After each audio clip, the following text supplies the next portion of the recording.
All right. I'll try and keep this less sappy. So I was in Dallas earlier this week on business, and on the way back, I was seated next to this little kid, little boy, perhaps like 5-year-old or so, and he was playing chess with his dad.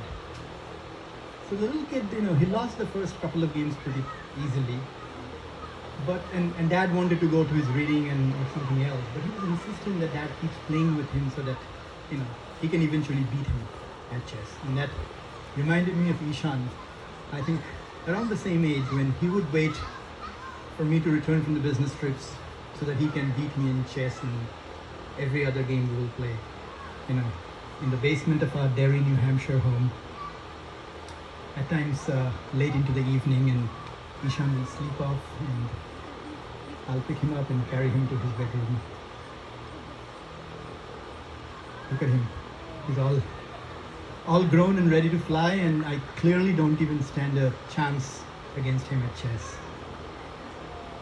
But what gives me so much pleasure is just looking around the backyard and seeing all these faces. For every one of you who are here today with us from far and near, thank you. Friends, family, friends who are family, we simply couldn't have done this without you. Thank you for spending your evening with us, but even more importantly, thank you for being a part of Ishan's life. I read this research paper a couple of years ago on what's the greatest gift parents can give their children.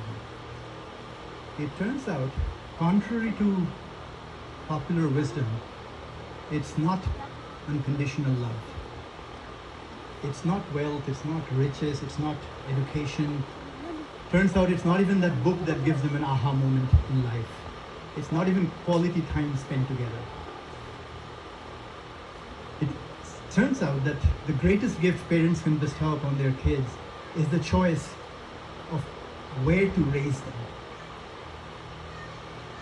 Ishan was born in Pittsburgh, Pennsylvania, and grew up between New England and New Jersey. And I have to say, we have been incredibly fortunate with our friends and neighbors everywhere we have been. They say it takes a village to raise a child, and after 18 years of being a dad, I can stand by that saying with all my conviction. Look around you. This is our village, Ishan's village, or at least a good part of it. And each one of you, in ways big and small, and knowingly or unknowingly, have had a role in shaping him up into the person he is today. So thank you, and I love you all.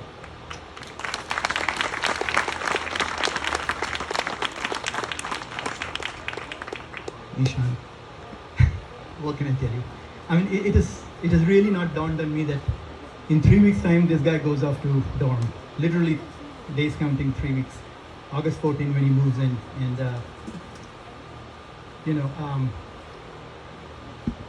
so happy, that you're going to Cornell. Not just because it's a good school, not just because they churn out the world's best ice cream. No, I kid you not. For those of you who haven't tried Cornell Dairy's ice cream, I recommend. It's a must.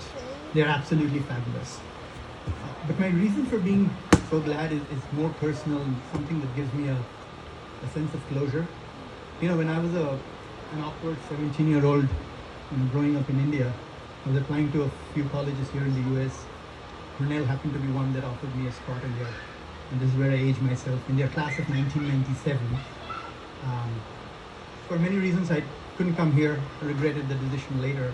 So imagine my happiness when precisely 30 years later, Cornell decides to offer Ishan a spot in their class of 2027.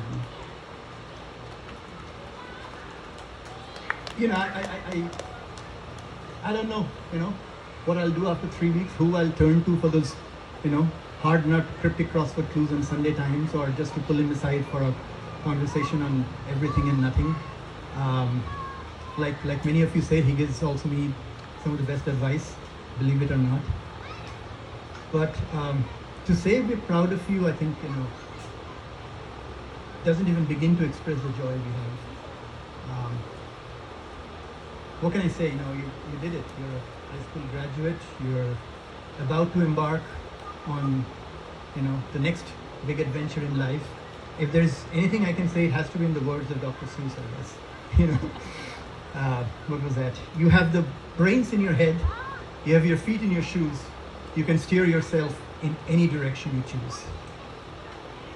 You're on your own, and you know what you know, and you are the one who decides where to go.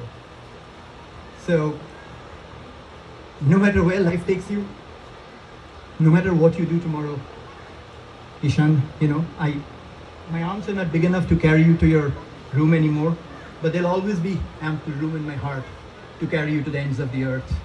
Whatever you do, I'll remain your biggest fan.